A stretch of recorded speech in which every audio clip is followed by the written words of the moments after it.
Assalamualaikum warahmatullahi wabarakatuh. Kembali lagi di channel Materi Teladan. Pada kesempatan kali ini kita akan melanjutkan pembahasan materi kimia kelas 12 terkait dengan sifat koligatif larutan untuk yang larutan elektrolit ya. Sehingga nanti di sini kita akan membahas terkait dengan faktor Van Hoff yang akan mempengaruhi sifat koligatif daripada larutan elektrolit. Nah, baik, langsung saja. Untuk sifat koligatif larutan elektrolit ini memiliki perbedaan terhadap sifat koligatif larutan yang non-elektrolit. Ya, di mana letak perbedaannya? Nah, pada konsentrasi yang sama, maka sifat koligatif larutan elektrolit ini sifat koligatifnya lebih tinggi daripada larutan yang non-elektrolit. Ya, hal ini terjadi akibat adanya reaksi ionisasi pada larutan elektrolit, sehingga menyebabkan partikelnya itu di dalam larutan menjadi lebih banyak. Sebagai ilustrasinya, misalkan di sini, misalkan zat yang akan dilarutkan itu adalah kristal NaCl. Ya, padatan NaCl saat dilarutkan ke dalam air, maka NaCl ini tidak dalam bentuk NaCl gabungan di dalam air, melainkan dia akan terionisasi di sini dalam air. Ya, ini yang warna hijau ini merupakan simbol dari klorin atau ion Cl-. Kemudian yang warna biru ini menunjukkan ion Na plusnya. Artinya di sini bahwa pada saat dia dilarutkan ke dalam air, terjadi ionisasi, yaitu saat NaCl, larutan elektrolit ya ini nanti ya, ketika dilarutkan ke dalam air, dia akan terurai dalam bentuk ion Na plus dan ion Cl minus. Ya, jadi di sini dia akan terurai menjadi zat terlarut yang lebih banyak otomatis di sini. Nah, untuk melihat berapakah jumlah ion yang dapat terlarut dalam suatu larutan elektrolit, maka untuk menghitungnya, ini yang digunakan adalah faktor Van Hoff ya, atau faktor Van Hoff di sini. Nah, faktor Van Hoff itu bagaimana? Untuk menghitung faktor Van Hoff ini dapat dilakukan dengan persamaan I sama dengan 1 ditambah dengan N-1 dikalikan dengan alfa. Ya, ini untuk yang elektrolit lemah. Kalau elektrolitnya kuat, itu cukup I sama dengan N saja. Nah, N dan alfa ini menunjukkan apa? Jadi untuk yang N ya, N di situ menunjukkan jumlah ionnya. Sementara untuk yang alfa itu adalah derajat ionisasi atau bisa juga derajat disosiasi. Nah, sebagai contoh misalkan di sini NaClO berarti ini jumlah ionnya ada berapa di situ? Karena saat NaCl ini terurai ya awalnya dari satu gabungan senyawa NaCl ini terurai menjadi satu ion Na dan satu ion Cl, maka ini nilai N-nya atau jumlah ionnya adalah 2. Satu dari ion Na dan satu lagi dari ion Cl. Nah, selanjutnya karena di sini ada faktor Van Hoff ya, yang menunjukkan perbedaan terhadap sifat koligatif larutan elektrolit dengan yang non-elektrolit, maka untuk persamaannya pun pada senyawa atau larutan elektrolit ini nanti nilai sifat koligatifnya juga akan berbeda terhadap yang non-elektrolit. Nah, di sini ada nilai I-nya. Jadi misalkan kita ingin menghitung penurunan tekanan uap, maka nanti persamaannya menjadi P0 dikalikan dengan mol terlarut dikalikan I per mol terlarut dikali I ditambah dengan mol larutnya. Atau ketika kita ingin menghitung penurunan titik beku atau delta TF-nya, maka molalitas dikalikan dengan Kf dikali dengan I. Jadi ada faktor Van Hoff-nya di sini. Begitu juga untuk yang titik didih atau kenaikan titik didih dan tekanan osmosis, ini persamaannya juga dikalikan dengan I untuk yang larutan elektrolit. Ya, perlu diingat lagi bahwa I tadi nilainya adalah 1 ditambah dengan N-1 kali alfa untuk yang elektrolit lemah, sementara untuk yang elektrolit kuat langsung saja bahwa nilai I-nya ini sama dengan nilai N. Contoh soal di sini, yang pertama, pada suhu 20 derajat Celcius, tekanan uap jenuh air adalah 18 mm Hg. Pada suhu tersebut, berapakah perubahan tekanan uap larutan NaOH 40%? Diketahui mRNaOH-nya sama dengan 40. Baik, untuk menghitung berapakah perubahan tekanan uap larutan, berarti kita menggunakan rumus delta P. Ya, rumusnya tadi bagaimana? Delta P sama dengan P0 dikali dengan NT dikali dengan I per NT kali I ditambah dengan NP. Ingat, karena ini adalah larutan elektrolit, maka dikalikan dengan nilai I. Nah, kemudian di sini karena larutannya itu adalah NaOH, ya, kita tahu bahwa NaOH ini merupakan elektrolit kuat. Karena di sini merupakan elektrolit kuat, maka nilai I-nya itu sama dengan nilai N-nya langsung saja. Ya. Kalau NaOH ini terurai, ya, ini kan langsung terbentuk ion Na+ dengan ion hidroksida atau H-nya. Berarti ini jumlah ionnya ada berapa? Satu ion Na dan satu ion OH. Berarti jumlah ionnya ada 2. Karena dia elektrolit kuat, berarti nanti nilai I sama dengan nilai N-nya, berarti ini sama dengan 2 juga. Sehingga tinggal kita masukkan ke dalam persamaan delta P sama dengan P0 dan seterusnya di sini. Nah, P0-nya yang mana? P0 itu adalah tekanan uap larut murninya. Berarti ini adalah yang 18 ini. Ini sebagai P0-nya. Karena di sini diketahui larutan NaOH 40%, berarti kita harus menghitung berapa mol terlarut dan berapa mol larutnya. Ingat, kalau di situ ada larutan NaOH 40%, ya, ini dimisalkan. Misal dalam 100 gram, nah, artinya 100 gram larutan ya. Berarti di sini nanti kalau NaOH-nya 40% dalam 100 gram, berarti massa NaOH-nya itu 40 gram. Jadi yang 40 gramnya itu adalah NaOH. Nah, sisanya siapa? Sisanya dari 100 gram tadi. Nah, berarti yang 60 gramnya ini adalah miliknya pelarut. Dalam hal ini pelarutnya adalah air. Ya, ingat, mR air itu sama dengan 18. Kalau mR NaOH di soal sudah diketahui, mR-nya adalah 40. Sehingga dari sini tinggal kita masukkan ke dalam persamaan yang di sini ya. Delta P sama dengan seperti ini tadi. Ya. Maka kita masukkan saja, berarti P0-nya di soal itu sudah ada, nilainya sama dengan 18, dikalikan mol terlarut dikali I. Ingat, mol kalau di situ diketahui massa, ya ini ada 40 gram dan 60 gram. Mol ini rumusnya sama dengan gram dibagi dengan mR. Karena di sini zat terlarutnya adalah 40 gram, berarti mol terlarutnya adalah 40 dibagi dengan mR-nya. mR NaOH di soal sudah diketahui 40, ya kan?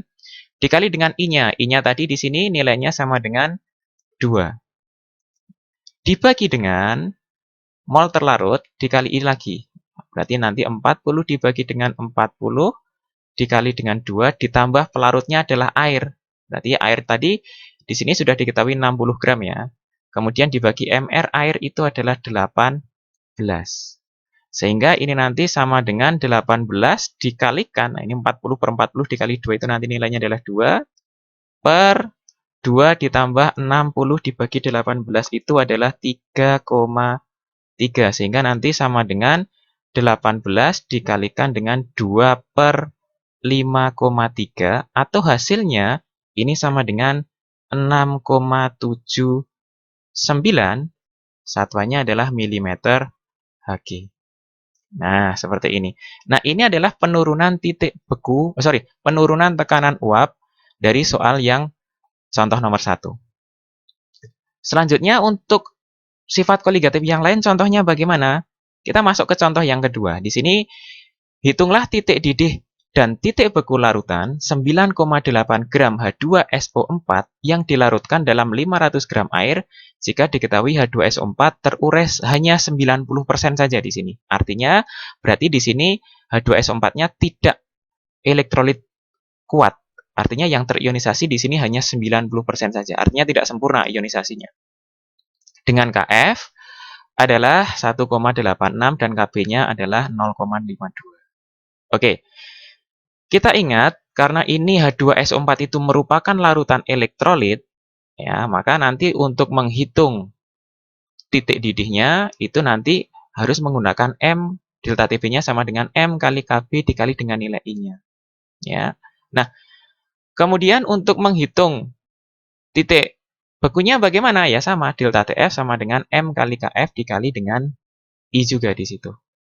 Nah, kemudian untuk menghitung I-nya, karena di situ adalah H2SO4 tapi tidak terionisasi sempurna ya, di soal diketahui hanya terionisasi 90% saja. Maka untuk menghitung I-nya kita gunakan rumus yang I sama dengan 1 ditambah dengan N-1 dikali dengan alfa. N-nya adalah jumlah ion. Berapakah jumlah ion yang terurai dari H2SO4?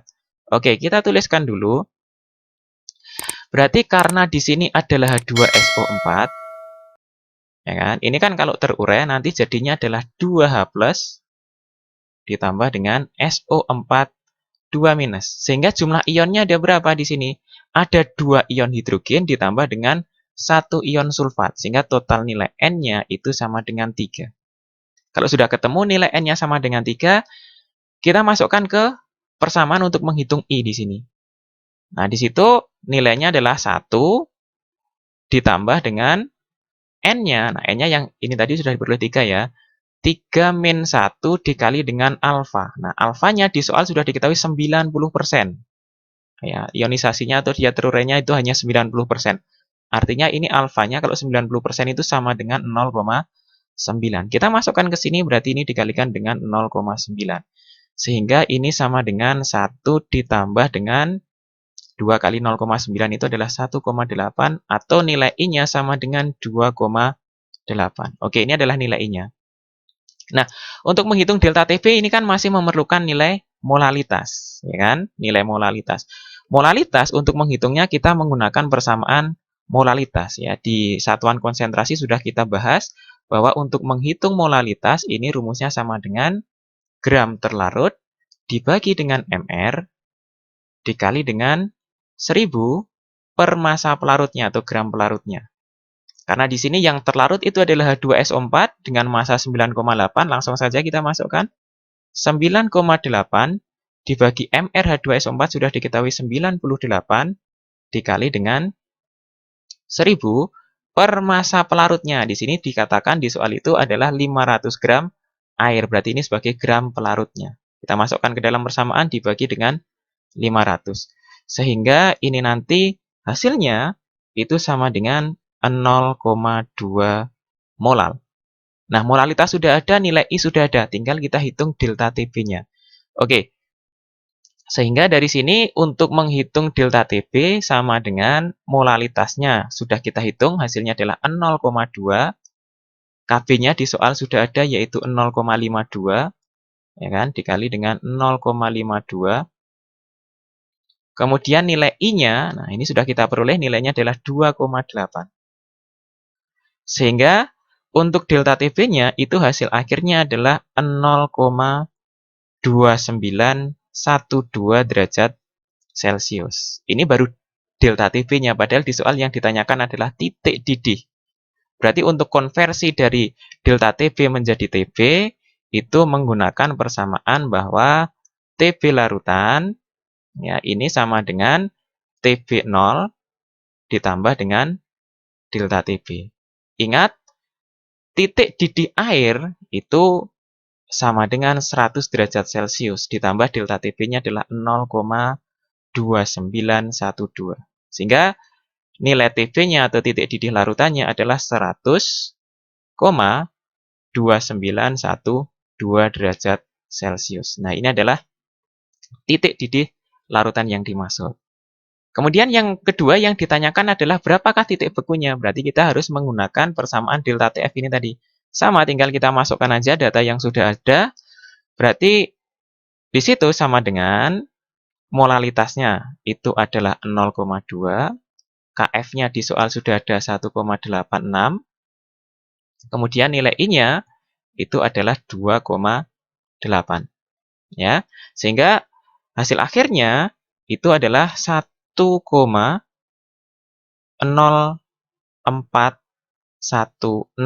derajat Celcius. Ingat, ini baru delta Tb. Selanjutnya kita konversi menjadi Tb atau titik bekunya. Nah, titik beku itu untuk menghitungnya ya di pertemuan-pertemuan sebelumnya sudah kita bahas. Bentar, ini Tf ya harusnya ya. Nah, berarti Tf-nya ini sama dengan Tf-nya air, ya, Tf0, dikurangi dengan delta Tf, karena dia mengalami penurunan titik beku. Nah, air itu membeku pada suhu 0 derajat Celcius. Dikurangi delta Tf-nya yaitu 1,0416. Ya, atau sama dengan negatif 1,0416 derajat Celcius. Nah, ini adalah hasil dari perhitungan untuk titik didih dan titik bekunya. Baik, satu contoh lagi untuk yang tekanan osmosis. Nah, perhatikan di sini untuk tekanan osmosis, di situ ada sebanyak 1,2 gram larutan MgSO4 dilarutkan ke dalam air hingga volumenya di sini 500 ml. Yang ditanyakan di situ, hitunglah tekanan osmosis larutan yang terjadi pada suhu 27 derajat Celcius. Nah, sama, ini karena MgSO4 itu merupakan suatu larutan garam dan dia merupakan suatu larutan elektrolit kuat, maka kita menggunakan persamaan Pi sama dengan MRT dikali dengan I. Ya. Nah, karena MgSO4 itu merupakan elektrolit kuat dan ketika dia terurai menjadi Mg2+, kemudian ditambah dengan SO4 2-, sehingga nilai N-nya itu sama dengan berapa? 1 ion Mg dan 1 ion sulfat. Berarti jumlah total ionnya itu adalah 2. Kemudian, untuk menghitung Pi-nya, ini butuh molaritas. Nah, ingat, di dalam satuan konsentrasi pada materi sebelum-sebelumnya bahwa molaritas itu dapat dihitung menggunakan persamaan gram per mr dikali dengan 1000 per volume larutan dalam mililiter. Nah, tinggal kita masukkan aja datanya yang sudah ada. Ini yang dilarutkan adalah MgSO4 sebanyak 1,2 gram. Ya, kita masukkan ke sini 1,2 gram per mr-nya. MgSO4 itu kalau dihitung mr-nya adalah 120 dikali dengan 1000 per volume larutan di soal sudah diketahui yaitu adalah 500 ml. Sehingga molaritasnya itu diperoleh nilainya sama dengan 0,02 molar. Nah, kemudian ini suhunya itu pada suhu 27 derajat Celcius. T-nya sama dengan 27 derajat Celcius. Padahal untuk menggunakan perhitungan ini suhunya itu harus dalam keadaan suhu mutlak. Kita ubah menjadi Kelvin. Maka untuk mengubah menjadi Kelvin itu Celcius harus ditambah dengan 273. Artinya ini setara dengan 300 Kelvin. Nah, kalau sudah ketemu semuanya, tinggal kita masukkan ke dalam persamaan untuk menghitung tekanan osmosisnya. Molaritasnya sudah ketemu, ya, yaitu adalah 0,02 molar dikali R. Nah, ingat, R itu adalah tetapan, yang nilainya itu adalah 0,082. Suhunya di situ tadi adalah 300, dan nilai I-nya ini sama dengan 2. Sehingga hasil perhitungan dari tekanan osmosis ini setara dengan 0,984 atm atau atmosfer. Oke ya. Nah, ini adalah perhitungan tekanan osmosis yang berlaku pada larutan elektrolit. Baik, ini tadi adalah terkait dengan sifat koligatif pada larutan elektrolit. Semoga apa yang saya sampaikan ini dapat bermanfaat bagi kalian. Dan apabila channel ini dapat membantu kalian dalam belajar, silahkan klik tombol like dan subscribe, serta silahkan share ke teman-teman yang lain. Dan untuk kesempatan kali ini saya cukupkan dulu sampai di sini. Saya akhiri. Assalamualaikum warahmatullahi wabarakatuh.